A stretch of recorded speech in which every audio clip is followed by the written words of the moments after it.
continuing where I left off. The excitement of these last maneuvers had somewhat interfered with the watch I had kept hitherto, sharply enough, up the coxswain. Even then I was still so much interested, waiting for the ship to touch, that I had quite forgot the peril that hung over my head, and stood craning over the starboard bulwarks, and watching the ripples spreading wide before the bows. I might have fallen without a struggle for my life, had not a sudden disquietude seized upon me and made me turn my head. Perhaps I had heard a creak or seen his shadow moving with the tail of my eye. Perhaps it was an instinct like a cat's. But, sure enough, when I looked around, there was Hans already halfway towards me, with the dirk in his right hand. We both must have cried out aloud when our eyes met, but while mine was the shrill cry of terror, his was a roar of fury like a charging bull's. At the same instant he threw himself forward, and I leapt sideways toward the bows. As I did so, I let go of the tiller, which sprang sharp to leeward, and I think this saved my life, for it struck Hans across the chest and stopped him, for the moment, dead. Before he could recover, I was safe, out of the corner where he had kept me trapped, with all the deck to dodge about. Just forward of the mainmast I stopped, drew a pistol from my pocket, took a cool aim, though he had already turned and was once more coming directly after me, and drew the trigger. The hammer fell, but there followed neither flash nor sound.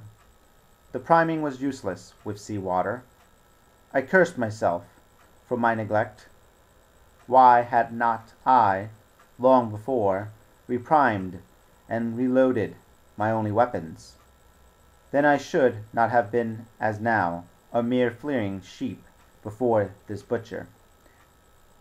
Wounded as he was, it was wonderful how fast he could move, his grizzled hair tumbling over his face, and his face itself as red as a red ensign, with his haste and fury. I had no time to try my other pistol, nor indeed much inclination, for I was sure it would be useless. One thing I saw plainly, I must not simply retreat before him, or he would speedily hold me box into the bows, as a moment since he had so nearly boxed me in the stern. Once so caught, and 9 or 10 inches of the blood-stained dirk would be my last experience on this side of eternity. I placed my palms against the mainmast, which was of a goodish bigness, and waited every nerve upon the stretch. Seeing that I meant to dodge, he also paused, and a moment or two passed in feints on his part and corresponding movements upon mine. It was such a game as I had often played at home about the rocks of Black Hill Cove, but never before, you may be sure, with such a wildly beating heart as Snow. Still, as I say, it was a boy's game, and I thought I could hold my own at it against an elderly seaman with a wounded thigh. Indeed, my courage had begun to rise so high that I allowed myself a few darting thoughts on what would be the end of the affair, and while I saw certainly that I could spin it out for long, I saw no hope of any ultimate escape. Well, while things stood thus, suddenly the Hispaniola struck, staggered, ground for an instant in the sand, and then, swift as a blow, canted over to the port side till the deck stood at an angle of 45 degrees, and about a puncheon of water splashed into the scupper hose and laid in a pool between the deck and bulwark. We were both of us capsized in a second, and both of us rolled, almost together, into the scuppers, the dead Redcap, with his arms still spread out, tumbling stiffly after us. So near were we, indeed, that my head came against the coxswain's foot with a crack that made my teeth rattle. Blow and all, I was the first afoot again, for hands had got involved with the dead body. The sudden canting of the ship had made the deck no place for running on. I had to find some new way of escape, and that upon that instant, for my foe was almost touching me. Quick as I thought, I sprang into the mizen shrouds, rattled up hand over hand, and did not draw a breath till I was seated on the cross trees. I had been saved by being prompt. The dirk had struck not half a foot below me as I pursued my upward flight, and there stood Israel's hands with his mouth open and his face upturned to mine, a perfect statue of surprise and disappointment. Now that I had a moment to myself, I lost no time in changing the priming of my pistol, and then, having one ready for service, and to make assurance doubly sure, I proceeded to draw the load of the other and recharge it afresh from the beginning. My new employment struck Hans all of a heap. He began to see the dice going against him, and after obvious hesitation, he also hauled himself heavily into the shrouds, and with the dirk in his teeth began slowly and painfully to mount.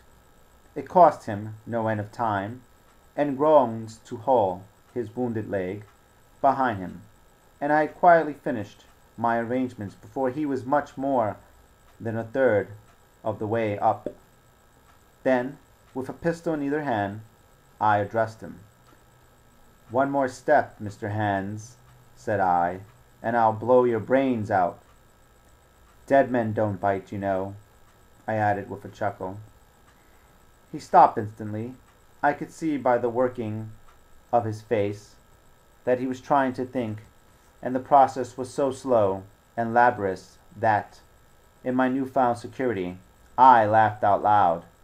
At last, with a swallow or two, he spoke, his face still wearing the same expression of extreme perplexity. In order to speak, he had to take the dagger from his mouth, but in all else he remained unmoved. "Jim," says he, "I reckon we're fouled, you and me, and we'll have to sign articles. I'd have had you but for that there lurch, but I don't have no luck, not I, and I reckon I'll have to strike, which comes hard, you see, for a master mariner to a ship's younker like you, Jim." I was drinking in his words and smiling away, as conceited as a cock upon a wall, when, all in a breath, back went his right hand over his shoulder. Something sang like an arrow through the air. I felt a blow and then a sharp pang, and there I was, pinned by the shoulder to the mast.